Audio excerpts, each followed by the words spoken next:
بسم اللہ الرحمن الرحیم. آئیے سیکنڈ سیشن کی طرف دوسرا سیشن شروع کرتے ہیں. تو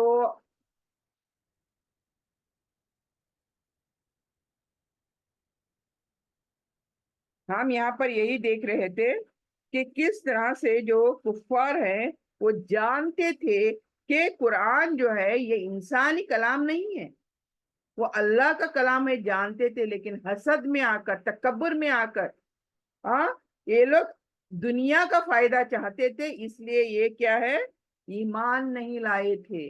یہ سب سے بڑی جو غلطی کفار کی یہاں پر پتہ چلتی ہے. تو یہاں پر کیا پتہ چلتا ہے اس آیت سے ہمیں، کہ تکبر انسان کو حق قبول کرنے کبھی بھی نہیں دیتا. یہ تکبر جو ہے بہت بری بلا ہے، یہ ہمارے اندر بالکل رہنی نہیں چاہیے. اس کو نکال کر پھینک دینا چاہیے، بلکہ اس سے دور رہنا چاہیے. کیوں؟ کیونکہ یہ ایمان میں ہمارے کھلبلی مچاتا ہے. یہ تکبر یہ دشمن ہے ہمارا. تو اس کو ہمیں پرے رکھنا ہے. کیوں؟ کیونکہ حق ہم قبول نہیں کر پائیں گے اگر ہمارے اندر ذرا سا بھی تکبر ہوگا.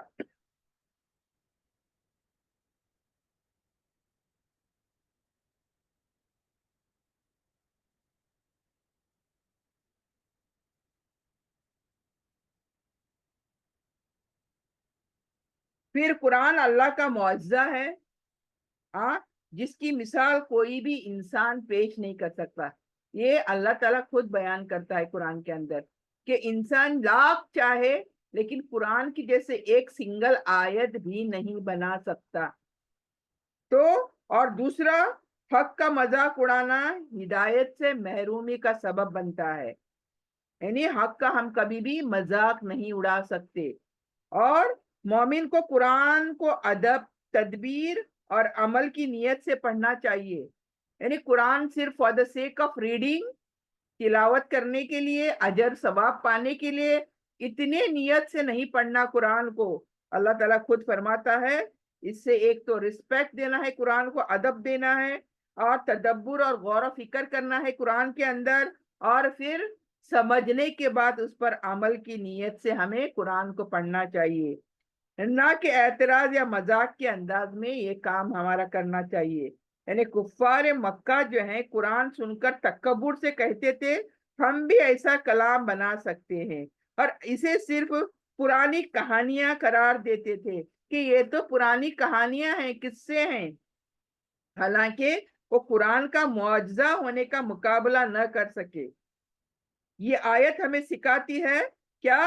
کہ حق کو عاجزی سے قبول کرنا، یعنی اور ہدایت کا راستہ جو ہے ہمیں اپنانا چاہیے. تو آگے چلتے ہیں 32 آیت میں.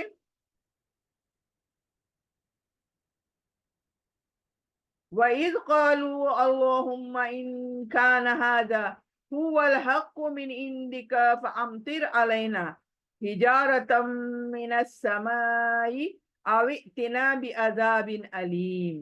یہاں پر کیا کہا جا رہا ہے؟ اور یاد کیجئے جب انہوں نے کہا اے اللہ اگر یہ قرآن واقعی تیری طرف سے حق ہے تو ہم پر آسمان سے پتھر برسا دے یا ہم پر کوئی دردناک عذاب لیا، نعوذ باللہ. دیکھیں ان کی حد دھرمی کی، تکبری کی حد دیکھیں. کفار مشرکین جو تھے، حد دیکھیں. یہ اللہ کو کیا کہتے تھے؟ اگر یہ جو قرآن ہے یہ حقیقت میں ہے، یہ سچا ہے، تو ایک کام کر لے یا اللہ، ہم پر پتھروں کی بارش کر دے یا ہم پر کوئی عذاب ڈال دے. کوئی اس طرح سے عذاب مانگتا ہے کیا؟ اتنے نیڈر کیسے، کس بنا پر یہ کہتے تھے؟ کیا ان کی ایسی طاقت تھی، قوت تھی کون سی کہ اللہ سے عذاب مانگتے تھے؟ تو یہاں پر لوگوں کا پتہ چلتا ہے کیسے لوگ تھے. تو جب رسول صلی اللہ علیہ وسلم کفار مکہ کو قرآن کی دعوت دیتے تھے تو بعد جو سردار تھے نا، متکبر سردار، جو تکبر کرنے والے، پراؤڈ جو تھے سردار تھے، وہ جن میں ایک کا نام آتا ہے نضر بن حارث. ایک سردار جو تھے نضر بن حارث، اور بعد روایت میں آتا ہے ابو جہل.